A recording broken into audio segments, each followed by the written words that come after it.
Goddag! I dag der skal vi have om de 6 læreplanstemaer. Og det ser sådan her ud.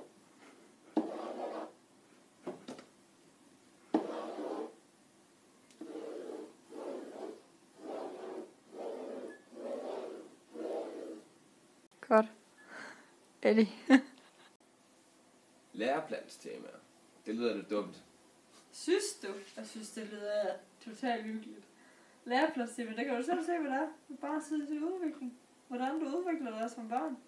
Men også, hvordan du bevæger dig, og hvordan din krop har det. Men også, at du er nødt til at være social, for ellers så fungerer det sgu ikke livet længere.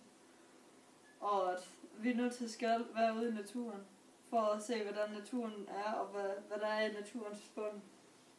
Og at, igen, hvordan du lærer at snakke, og hvordan du taler til de andre i børnehaven. Men også, at vi er jo forskellige. Der er ikke en dansker, der er den samme dansker. Altså, vi har også de dejlige flygtninge, og de dejlige andre mennesker, som kommer fra de andre udlande. Dumt. Det var en pissefed diskussion, det der. Og det er rigtigt, hvad nørden siger. Det er vigtigt at kunne alle læreplanstemaer. For det er vigtigt, når du kommer ud og arbejder med det. Og når jeg tæller til 3, så er I begge to blevet nørder. 1, 2, 3.